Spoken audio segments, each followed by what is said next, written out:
Hi, this is Michael Orl from MobileBurn.com, and today I have with me the HTC ThunderBolt for Verizon Wireless. This is the carrier's first 4G LTE smartphone, and it's available for $249.99 on March 17th.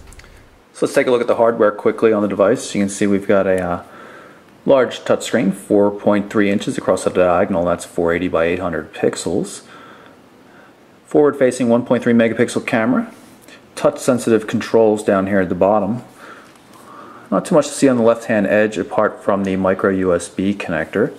Up top, 3.5mm headphone jack, a pry point for the rear battery cover, and of course the power standby button. On the back of the device, dual LED flash sitting next to the 8 megapixel main camera.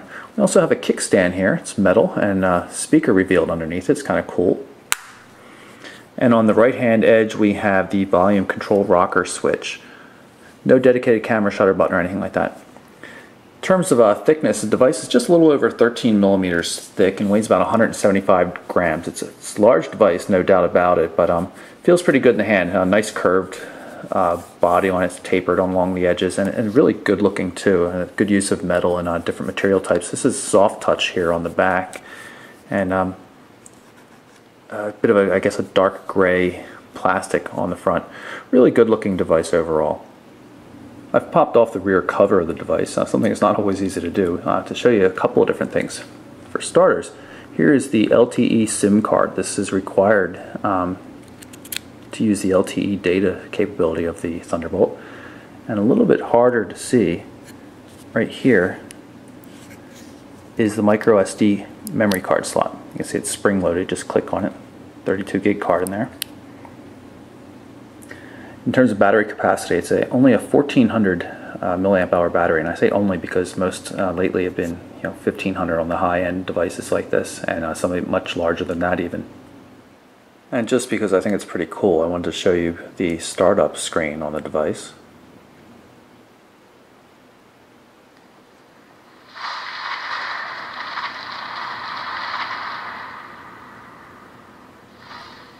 Take a look at the home screen. Very familiar for people that have been using Sense and other HTC devices. You have a pinch gesture to move between the various home screens. You can of course swipe as well. Very quick. The processor in this thing really feels snappy. Everything really crisp, good frame rate. Press the home button at any point in time to get back to the center panel, and you can long press the home button to bring up recently run applications such as the mobile hotspot feature. Take a look at this right here. Easily turn it on, and good news for everybody, through May 15th the mobile hotspot service will be free on the Thunderbolt for anybody who picks up one of these new devices. After that, you'll have to pay for $20 a month for a 2 gigabyte allotment of data for the mobile hotspot sharing feature. Contacts, favorites. FriendStream is HTC's system for social networking. You can put Facebook, Twitter accounts, things like that into it. Of course, you can always customize your own home screen panels.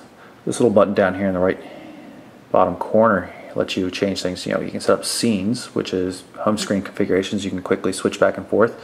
Obviously, you can change home screen wallpapers as well.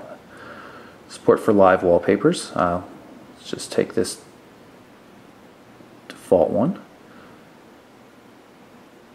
Now you see we've got a moving wallpaper.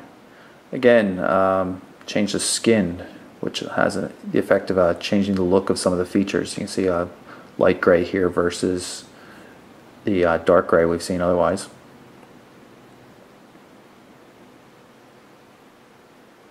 And there it is. So now the bottom controls and everything are in a light gray color. It's kind of nice. Widgets. Lots of HTC widgets. In general, HTC makes really nice looking widgets for the home screen, and they're supplying a good assortment of them at this point in time. So we can pull up something like the calendar, and got a couple different ones to look at, different sizes. Having trouble getting to the agenda view, which is the one I like. Scrollable, and of course if you want to get rid of any widget, you just long press on it and drag it down to the trash can. A lot of good stuff in here. You can organize things, and you can also just personalize the phone, changing ringtones and other things like that. Very convenient way way to personalize your phone just from down there in that button. App tray pulled up with the little button here on the lower left hand side. Straightforward, not even any kind of a 3D scrolling look to it. No left and right panels or anything like that.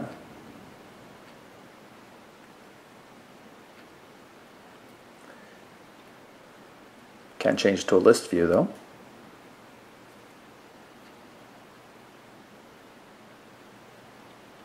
Recent change is the notification area. See a lot more going on here.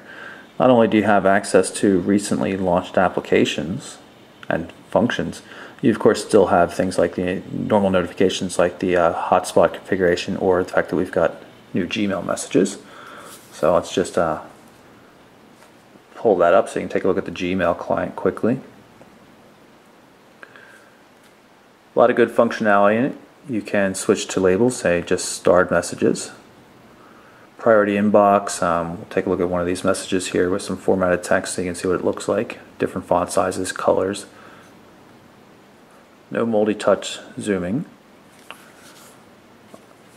Portrait mode support, of course.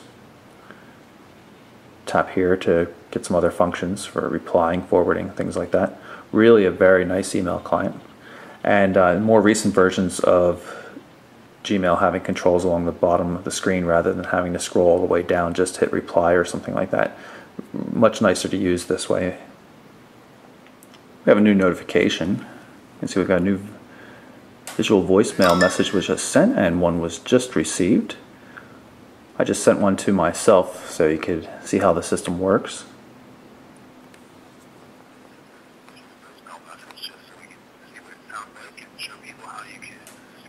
Of course, I can skip back and forth. How you can skip ahead Turn the speakerphone and back off. and replay messages over and over again.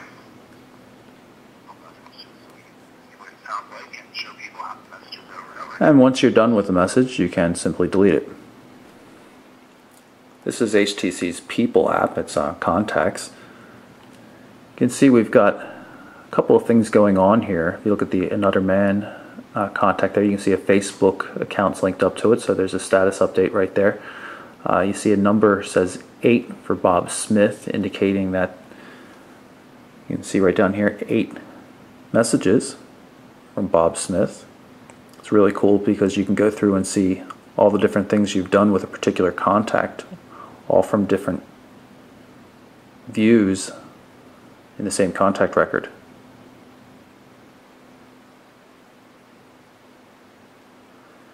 Here's some Facebook photos from various friends and stuff attached to the Another Man Facebook account.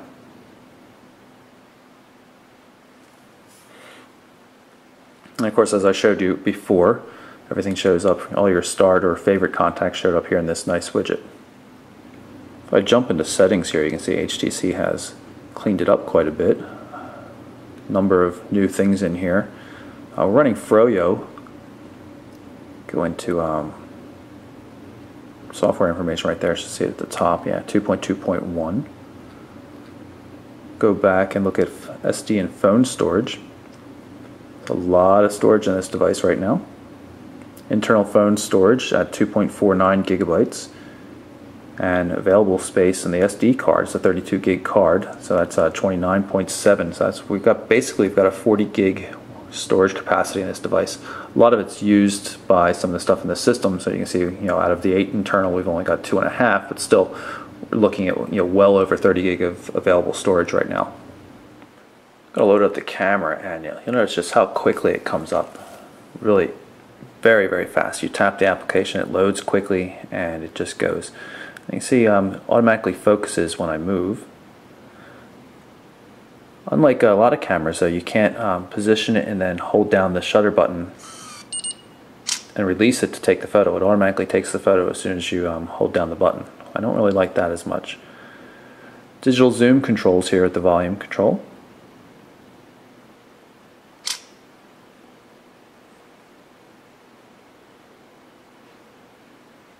Bring up settings. Nice looking system. You see we've got a couple different resolutions to choose from. We're going to go with the 8 megapixel resolution, of course. A lot of different settings, geotagging, face detection. turn off the shutter sound if you like. And of course, quick access to things like changing your flash controls or switching into the video camera. Just to make sure we're in HD, video quality right now is 800 by 480, so I'm going to go into 720p mode. And we'll record a quick video, just to take a look. So now we're recording a quick test video. Just move around a bit. And we'll stop it and play it back.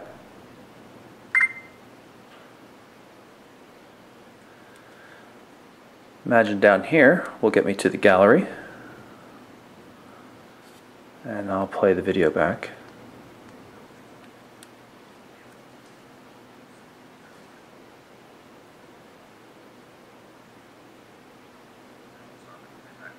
Frame rate seems really good. Volume seems a little bit low though.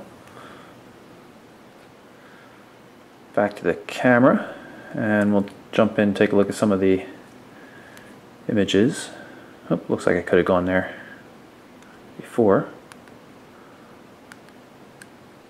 Of course, multi-touch as well.